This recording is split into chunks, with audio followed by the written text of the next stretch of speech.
If you told me 30 years ago I would be preaching about Palm Sunday on Palm Sunday, I would have said, "What's Palm Sunday?"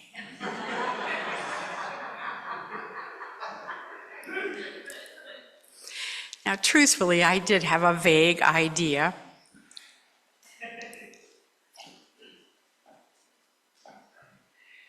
But for many years, I wanted nothing to do with religion, especially what I saw as the metaphysics of Christianity.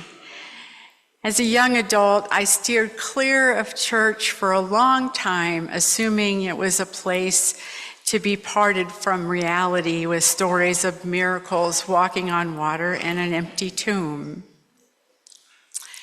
But then I had a baby, a tiny, prematurely born baby. And as she was whisked off to the neonatal intensive care unit, I had a sudden realization that there is more to life than being rational and in control. There is more to life than we can sense and make sense of, and a lot more in life that is beyond our will to control. My newborn preemie was going to be okay, and that was a miracle to me. Right there in the delivery room, I was consumed with gratitude and feelings of grace, but was at a loss for how to express those feelings, or to what or to whom to express them. By the time my second child was born, I was seeking a place to express that grace and gratitude, and I found a Unitarian Universalist church, and I became the anecdote that UUs are agnostics with children. And also learned to pray to whom it may concern.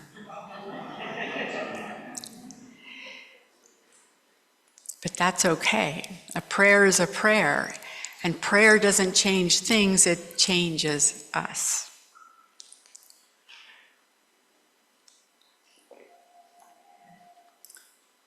So, having children was the tipping point or the transformational moment that would ultimately find me preaching on Palm Sunday about Palm Sunday. This is a first. So, what about Palm Sunday, you ask? Well, Palm Sunday begins the Christian tradition of Holy Week and remembers that the day that Jesus, the remarkable Jewish teacher, rode into Jerusalem on a donkey while his followers laid down palm fronds on the path before him. And in doing so, he also sealed his fate and would pay a dear price for his actions. Now, why am I bringing the story of Palm Sunday to you today? Well, first, we as Unitarian Universalists are pluralistic. We have a diversity of religious identity and beliefs under this one roof in this sanctuary. And many of us are here because we grew out of the traditions we were born into, or perhaps we were not born into any particular religion, but still find a need to come into a community, to be together, to find connection, and to grow spiritually. And then many of us are here because we're in a so-called mixed marriage of, say, Jewish and Christian identities. Jesus was born Jewish and he died Jewish. And while the story of his life might be largely unknown among Jewish people today, his story reflects the deeply ethical values of the ancient Hebrews, which carry into the formation of Christianity that followed his death. And frankly, to me, his story is a classic hero's tale. And that is what I want to explore today. How Jesus, a man of humble beginnings, living in the backwaters of Nazareth, could, by example, turn over the love of power by leaving the world a message proclaiming the healing power of love. Now, first, a few words about Jesus and the Gospels. The Gospel means good news, and there are 4 canonized good news accounts of Jesus' life in the New Testament.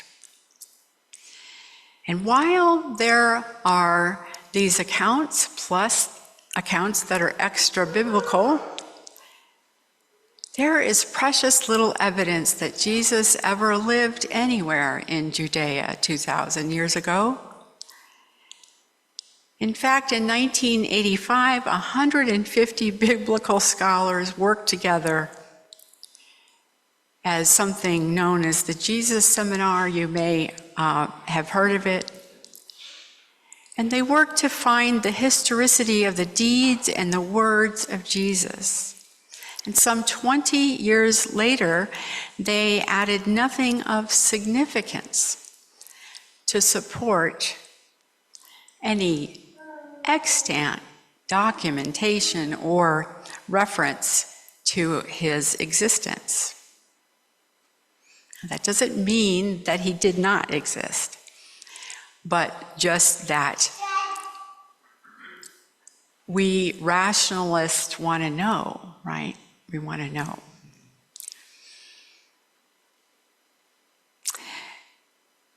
The scholars did, however, conclude that Mark is the oldest or the first written account of Jesus' life.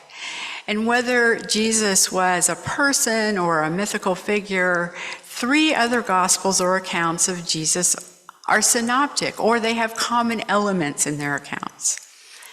And as any extraordinary person, real or not, the oral stories of Jesus might have sparked the imagination of those chronicling him some 50 to 100 years later, so that each gospel adds, embellishes, or outright imposes a certain belief about the person of Jesus. This is true of each of the gospels written after Mark. Matthew, Luke, and John contain a progressive, what's called Christology, that moves more towards the metaphysical. So I tend to rely on Mark, as do many Unitarian Universalists and others that we hold near and dear to our heart. And so I begin with the story of Jesus as from the Gospel of Mark, which starts with Jesus as an adult and ends with him dying on the cross, somewhat ingloriously compared to other Gospels. And Mark omits Jesus' appearance to the disciples after his death and his bodily ascension into heaven.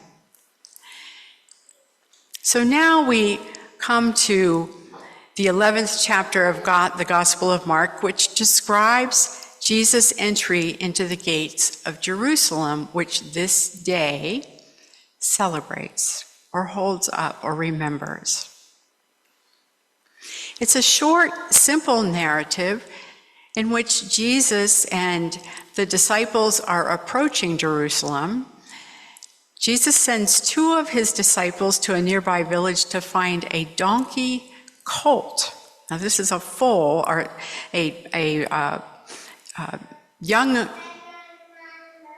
offspring of a donkey, never before ridden. And it was tied and waiting for them, Jesus said, in a nearby town. Retrieve it. He tells them specific words to say to anyone who questions why they're taking the young donkey. And the disciples, having indeed been questioned by bystanders, return with the colt. They throw their cloaks over the colt's back, and Jesus sits upon it, and they proceed to the gates of the city, where many people have laid down their cloaks and spread leafy branches, as it is referred to in the scripture, laid down their cloaks and leafy branches on the road.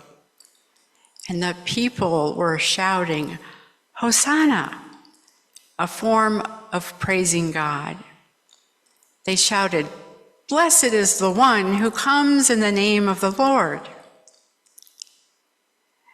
Once in the city, Jesus enters the temple, the one sacred place in Judea for Jewish people, takes a look around, and returns to Bethany with his disciples.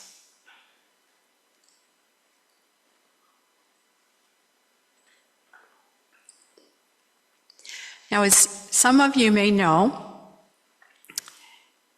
leading up to this point are many stories, reports, accounts, and Jesus' own words and deeds describing him as a compelling and somewhat subversive Jewish teacher who regularly outwits the hair-splitting Pharisees on Torah law. As his land is occupied by Romans, most of his people live on the lowest rung of society with no safety net whatsoever. The lives of widows and orphans are utterly dependent on their Jewish neighbors for help. Jesus not only indicts the Pharisees, the temple priests, the upper-class Sanhedrin in ignoring the plight of his people, but he also is preaching a liberating message to the people of the healing power of love. He's a faith healer. He invokes the love of God in bringing people to wholeness. He called God Father rather than Lord, a Lord like a sovereign king. And Jesus brought a radical message of love to Galilee.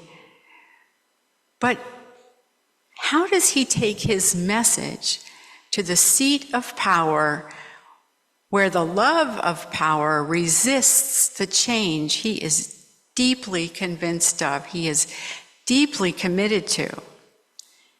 A healing, restorative love that will change the world, that will bring heaven to earth, rather than the other way around. How to do this? Well, I can imagine, and perhaps you will imagine with me, that Jesus plans ahead. First, he decides to observe Passover in Jerusalem. That's significant. While attaining the donkey colt might seem a bit tangential, it served a few purposes. First, the donkey is an ancient Near East symbol for peace and humility. So, riding on a donkey, Jesus comes to Jerusalem in peace. Yet, to ride a donkey in the manner Jesus intended was also symbolic of being a king in the Jewish tradition. So Jesus was specific about riding unridden colt, a younger, smaller donkey, to emphasize the humility, yet also making a statement about the urgency and priority of turning over the love of power, because living in an ivory tower cuts leaders of Judea off from what the people are enduring by the crushing Roman occupation.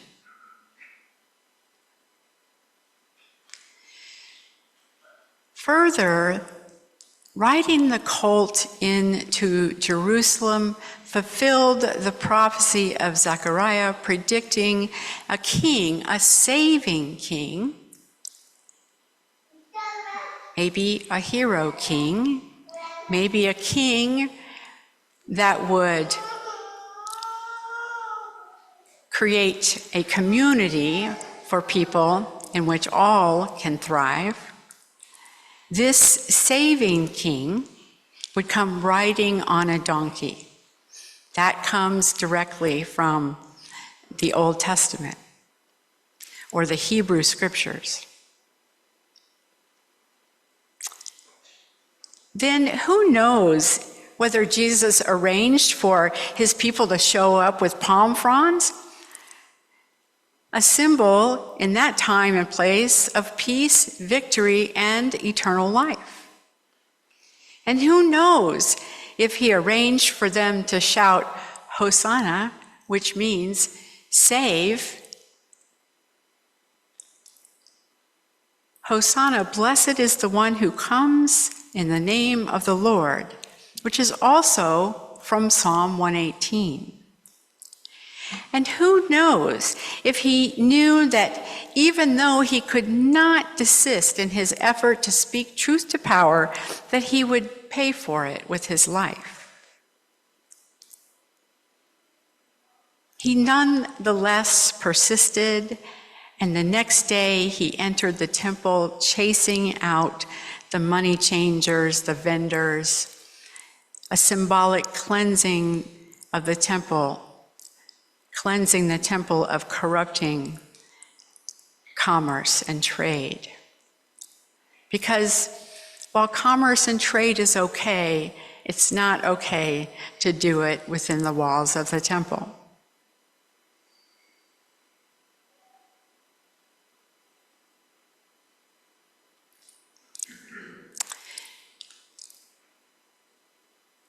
Who knows if Jesus was the Son of God or God's child?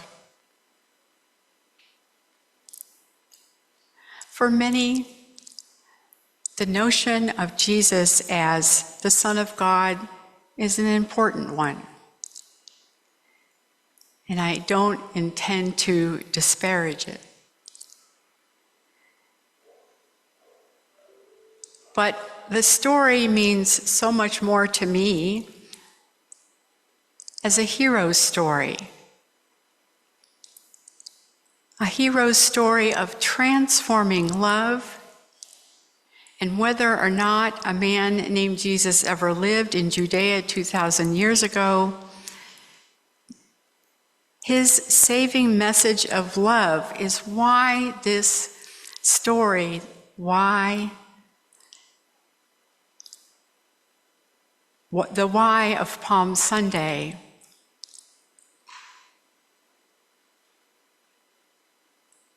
and why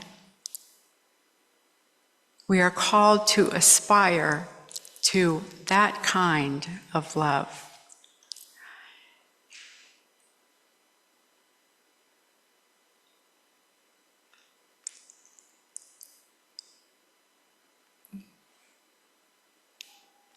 So whether we flawed human beings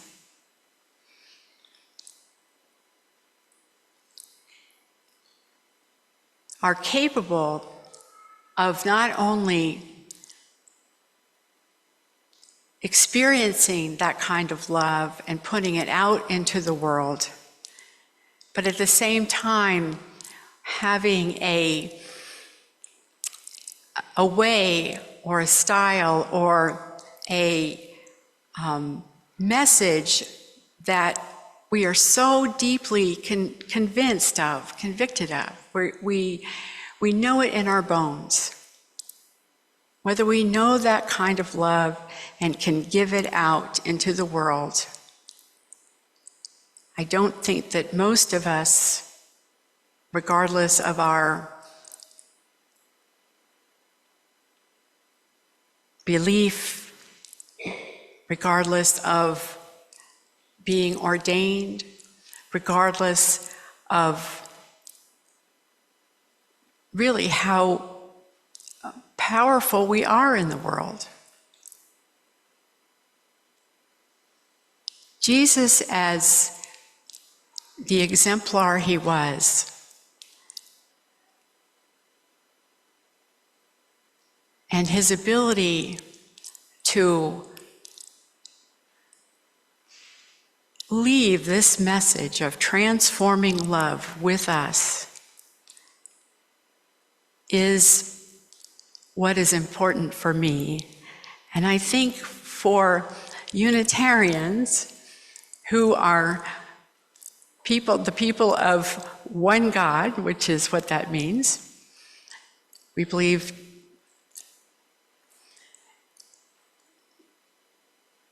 let me put it this way. In history, we fell away from the idea of a Trinitarian God, a three-in-one God, and that Jesus was a deity. We believe we have come to hold Jesus as a person in history, an extraordinary person. And may we ever aspire to that kind of love, grounded in a deep ethic of not forsaking our neighbor, but creating wholeness and healing in the world. May it be so.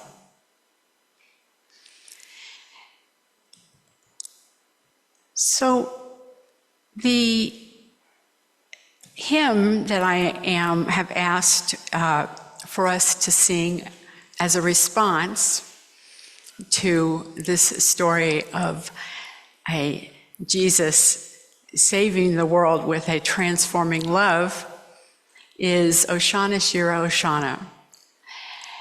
And it means, literally, the words I spoke in my sermon, Hosanna, blessed is the one who comes in the name of the Lord.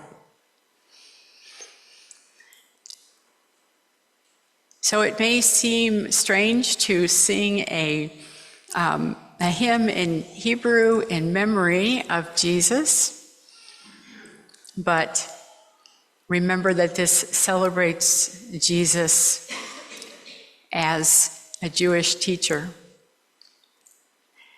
and it looks to the next Sunday in which his death will be mourned, but at the same time, what he left on the world is celebrated.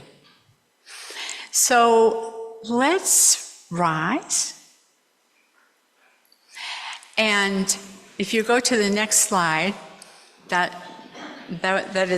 are the lyrics. And this is going to change tempo.